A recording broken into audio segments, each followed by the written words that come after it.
I'm giving away my AutoHotkey scripts that I've been using every day for the past 3 years. So due to popular demand,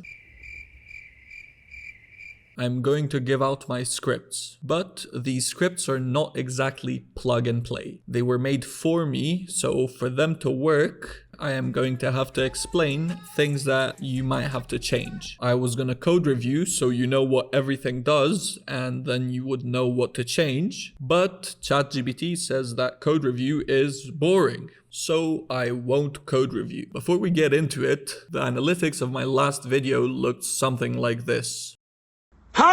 So let's fix that. Okay, download the files from my drive. After they've been downloaded, you have to place the folder in a specific location. This is not a step that you can skip. You do this because when the script is running, it will refer back to the folder. So we do have to look over the code, but we won't code review it. First, you have these 3 comments. These explain that you need to create shortcuts in your Premiere Pro. These shortcuts are very long and unintuitive, but they are deliberately that way because I didn't want to accidentally press them. So they are all Control-Shift-Alt-3-5-7 if when active. In the intro, you can see that my 1, 2, and 3 are now actions, but that means that your 1, 2, and 3 will not type.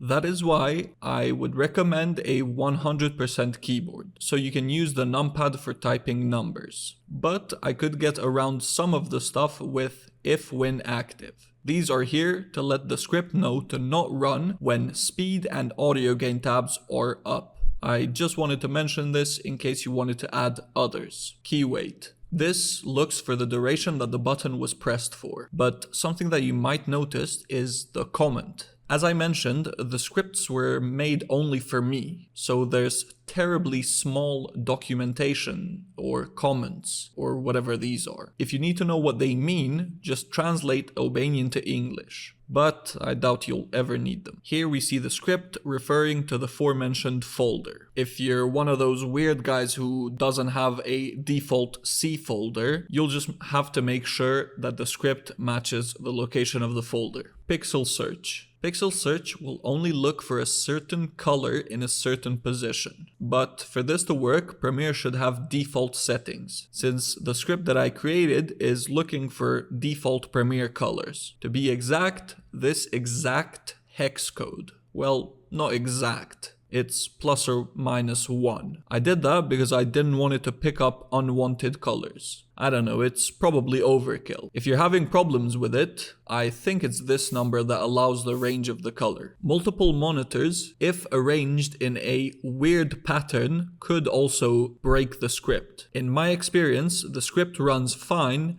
in up to 3 inline monitors. Though with stacked monitors, you are going to have to up the range of the pixel search. These scripts work on Premiere 2023 because the screenshots taken are from Premiere 2023. I don't think it would be hard for me to make 2024 plus versions of these, but I work with Premiere 2023, so there is no reason for me to make newer versions for these if I know that no one is going to use them. So this is where you come in. If you want me to make the 2024 plus versions of these, I will need you to comment and let me know that you would actually try these out. Let's make a checklist of the requirements for these scripts to run. First, download the files and place them in the right location. Create Premiere shortcuts, use the default Premiere colors, have a normal monitor setup,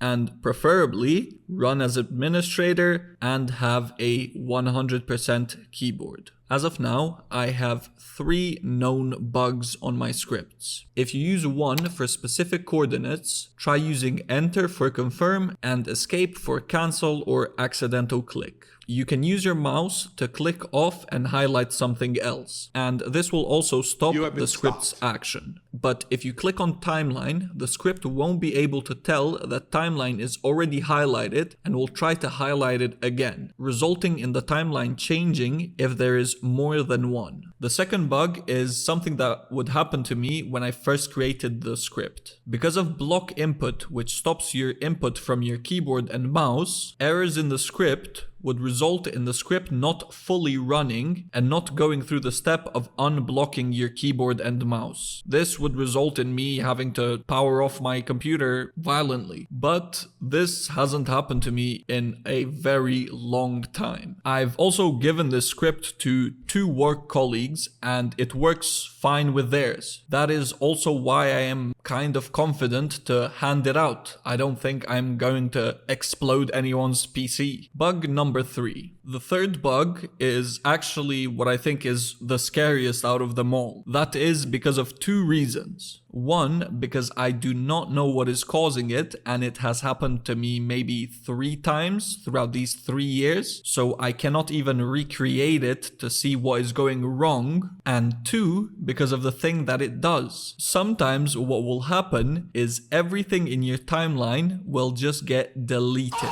Boom, gone. Though it is not as serious as it sounds, because delete is a Control-Z action. You can just click Control-Z and the last delete will come back. So it is easy to bring back what was lost. That is it. Those are the steps that you need to take for the scripts to run. It is the same for the other scripts. The comments at the top let you know what keyboard shortcuts need to be made on Premiere, and then the rest is the same.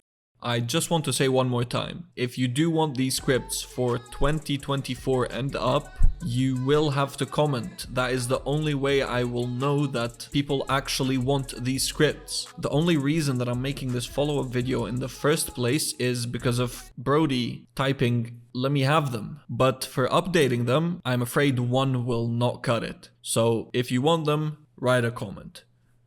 See ya, or something like that. I don't know.